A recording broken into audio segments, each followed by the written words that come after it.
رب العالمین والصلاة والسلام علی سید الانبیاء والمرسلین اما بعد فاعوذ باللہ من الشیطان الرجیم بسم اللہ الرحمن الرحیم۔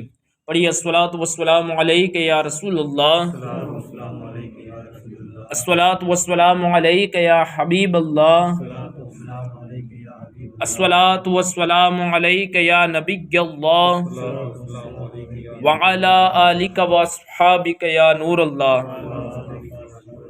جیسے ایک مسلمانوں کی میجورٹی ہے کہ اگر 100% مسلمان ہیں ان میں سے 5% ہی مسلمان نماز پڑھتے ہیں، اور رمضان کے اندر جو مسجدیں بھرتی ہیں تو اس کے اندر ہم اندازہ لگا سکتے ہیں کہ 100 میں سے 30% مسلمان نماز پڑھتے ہیں۔ اس میں بھی روزے کو چھوڑنا اور نماز کو چھوڑنا اس کے اندر بھی نکل آتے ہیں۔ ایسے ہی مسلمانوں کی ایک اچھی خاصی تعداد ہے جو ایمانداری دیانتداری کے ساتھ زکوٰۃ ادا نہیں کرتی۔ ان کے لیے یہ خاص ہم نے فضیلتیں ہم نے سنی کہ زکوٰۃ دینے کے کیا کیا فائدے ہیں۔ اب زکوٰۃ کو روک لیا ہم نے، زکوٰۃ ادا نہ کی، اس کے نقصانات کیا ہیں سنتے ہیں۔ ان فوائد سے محروم ہو جاتا ہے کہ جو ادائیگی زکوٰۃ کی صورت میں ملتے ہیں۔ جو ہم نے سنے کہ زکوٰۃ ادا کرنے میں کیا کیا فائدے ہیں، اس سے وہ محروم رہ جاتا ہے۔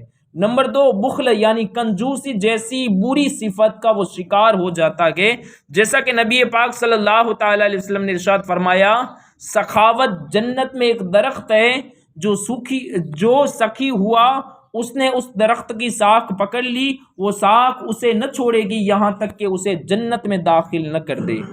اور بخل آگ میں ایک درخت ہے، جو بخیل ہوا اس نے اس کی ساکھ پکڑی اور وہ اسے نہ چھوڑے گی یہاں تک کہ اسے آگ میں نہ ڈال دے۔ مال کی بربادی کا سبب ہے زکوٰۃ نہ نکالنا، یہ ہمارے مال کی بربادی کا سبب ہے، جیسا کہ تمام نبیوں کے سرور صلی اللہ تعالی علیہ وسلم نے ارشاد فرمایا کہ خشکی و تری میں جو مال جائے ہوا ہے وہ زکوٰۃ نہ دینے کی وجہ سے ہوا ہے۔ جو زکوٰۃ ادا نہیں کرتا وہ اس کا مال ضائع ہو جاتا ہے۔ ایک اور مقام پر اللہ کے رسول نے ارشاد فرمایا کہ زکوٰۃ کا مال جس میں ملا ہوگا اسے تباہ و برباد کر دے گا۔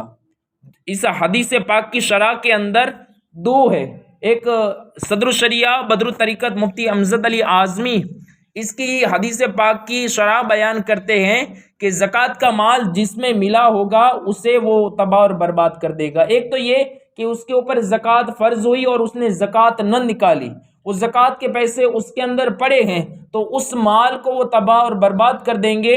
اور سیدی اعلیٰ حضرت اس حدیث پاک کی شرح اس طریقے سے بیان کرتے ہیں کہ اس کی یہ ایک معنی یہ ہے کہ مالدار شخص مال زکوٰۃ لے تو یہ مال زکوٰۃ اس کے مال کو ہلاک کر دے گا۔